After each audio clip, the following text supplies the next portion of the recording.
Alright guys, welcome back. So here we are midway through Techtober, and this video is kind of special because it's actually my 100th video on YouTube. So if you're new, consider subscribing.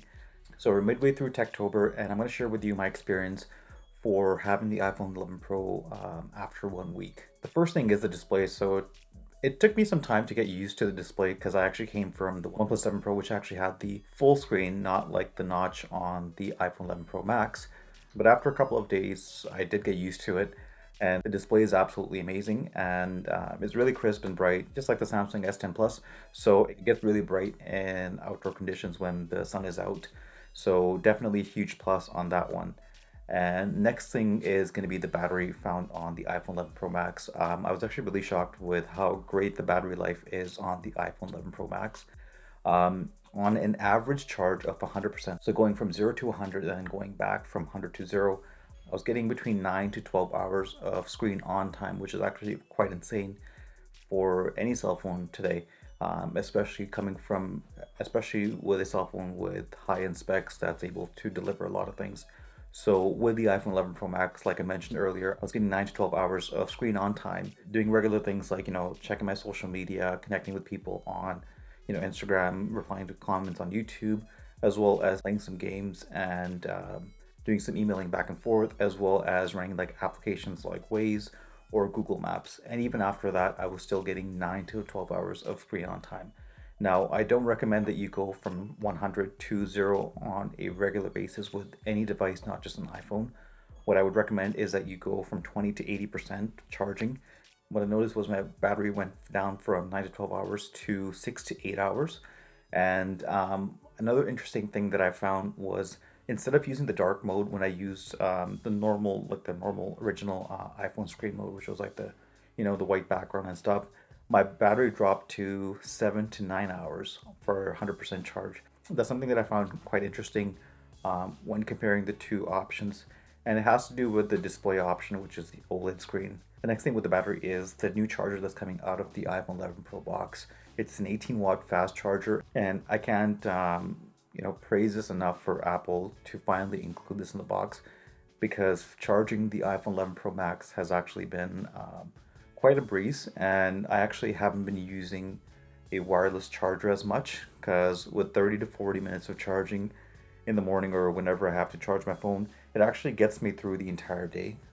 With just a 30 to 40 minute charge, I'm able to get up to 85%, so definitely a huge plus. And I'm not really charging, while I'm on the road or I'm at work or I'm, consuming content and stuff. So the third thing that I'm going to talk about is the camera on the iPhone 11 Pro Max, and it's actually absolutely amazing. One of the best cameras out right now.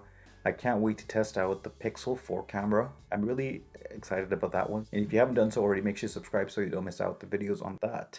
The video recording on the iPhone 11 Pro Max is similar to the previous generation. You get 4K videos up to 60 frames per second, and they're really clear and crisp. And the photos that are coming out, as always, are natural photos that I found. When you're shooting wide, I do find that sometimes on the edges of the pictures, it does have that kind of a fisheye effect, which is natural, but it isn't bad as some other phones that I have seen, like the Samsung S10 Plus. Talking about the camera, the next big feature on the iPhone 11 Pro Max that I absolutely loved was the night mode. I know that a lot of other phones have had night mode for a very long time, but when Apple introduced night mode, it was a game changer, not only for Apple, but also the picture quality that's being produced through night mode. So with night mode, it automatically turns on when you are outside, and the sensors know that it's a little bit darker. So you have different options from going from 1 second to 3 seconds. But if you do want to control it, you can go less, you can turn it off, or you can go max up to 10 seconds. The next thing that I'm going to talk about are the speakers on the iPhone 11 Pro. The speakers are absolutely amazing. They're really loud and crispy.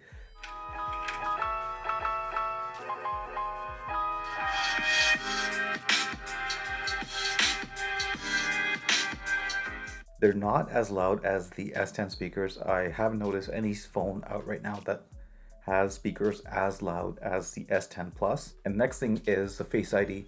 So the Face ID did definitely improve from the previous generation, where I'm able to unlock my phone, further away. But I do find myself sometimes looking at it and it doesn't unlock, picking it up, then it unlocks.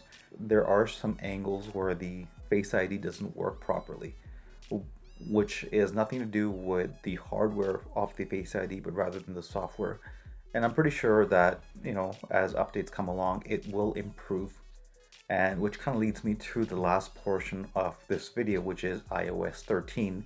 Now, iOS 13, when it was launched, I was following a lot of people on Twitter that are YouTube creators, and I did notice that a lot of them are having issues. Personally, I've never had any issues with iOS 13 and 13.1 and 2.